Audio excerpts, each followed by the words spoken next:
Assalamualaikum warahmatullahi wabarakatuh. Perkenalkan, nama saya Indriani dengan stambuk Q1A1 18039, jurusan Ilmu dan Teknologi Pangan. Baik, saya akan mempresentasikan tentang pengaruh fermentasi tempe terhadap zat gizi sensorik, mikroorganisme pembusuk dan patogen. Video ini bertujuan untuk menyelesaikan tugas final teknologi fermentasi. Pertama yaitu tempe. Tempe merupakan makanan tradisional yang telah lama dikenal masyarakat Indonesia. Tempe dibuat dengan cara fermentasi atau peragian. Fermentasi merupakan kegiatan mikroba pada bahan pangan. Mikroba yang terlibat dalam pangan pembuatan tempe sendiri yaitu Rhizopus oligosporus dan Rhizopus oryzae yang dikenal sebagai ragi tempe. Selanjutnya, metabolisme tempe.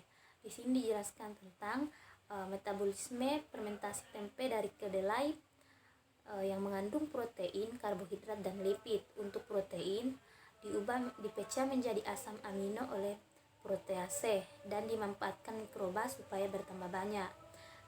Kemudian karbohidrat dipecah menjadi glukosa oleh amilase.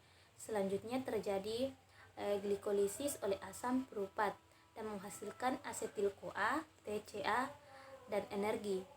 Yang terakhir yaitu lipid. Lipid dipecah menjadi gliserol dan asam lemak oleh lipase, kemudian menghasilkan energi. Selanjutnya, untuk energi dimanfaatkan oleh mikroba sehingga jadi banyak yang mengikat kedelai sehingga menghasilkan produk tempe.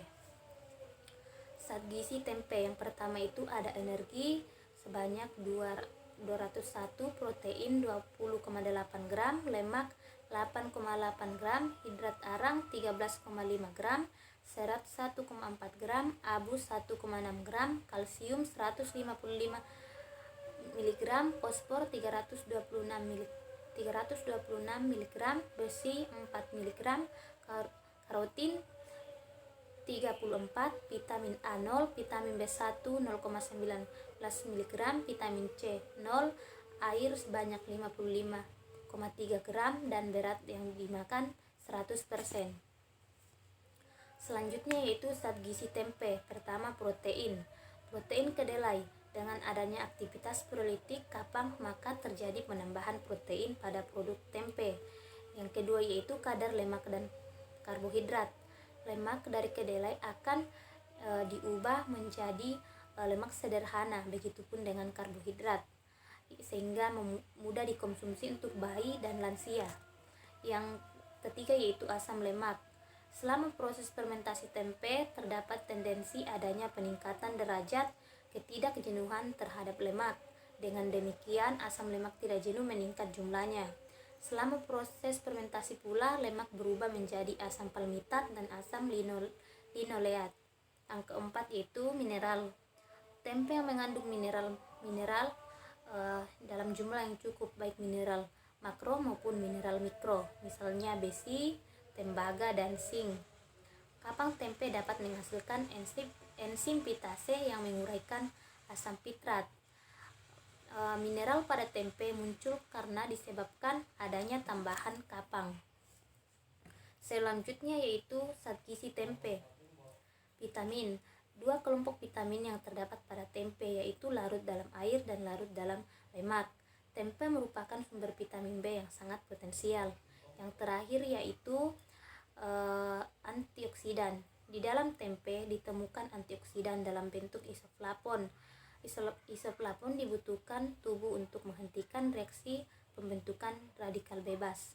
Zat antioksidan atau yang disebut dengan isoflavon dihasilkan dari fermentasi kedelai oleh bakteri Micrococcus luteus. Selanjutnya, sensori pada tempe. Yang pertama yaitu warna. Umumnya tempe memiliki ciri kenampakan berwarna putih. Hal ini disebabkan adanya micelea jamur yang tumbuh pada permukaan biji kedelai. Yang kedua itu aroma. Tempe mempunyai aroma yang spesifik yang disebabkan oleh terjadinya degradasi komponen-komponen dalam kedelai selama fermentasi. Yang ketiga yaitu rasa. Umumnya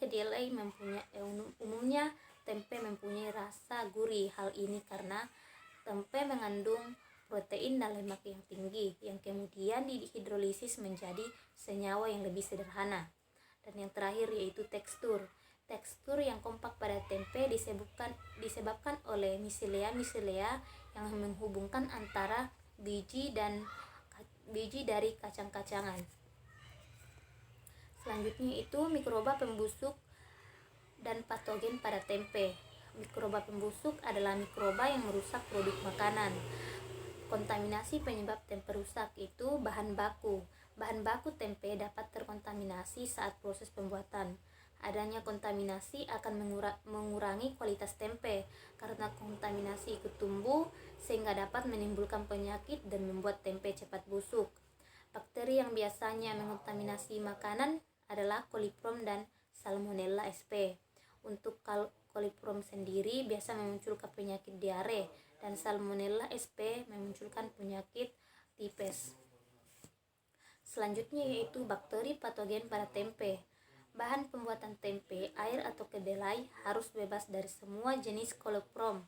Karena semakin tinggi tingkat kontaminasi Coliform, maka semakin tinggi pula risiko kehadiran bakteri-bakteri patogen yang biasanya berasal dari kotoran manusia ataupun hewan.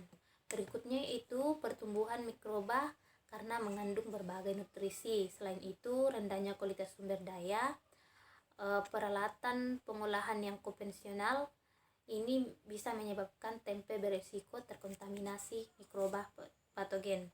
Sekian dari saya. Assalamualaikum warahmatullahi wabarakatuh.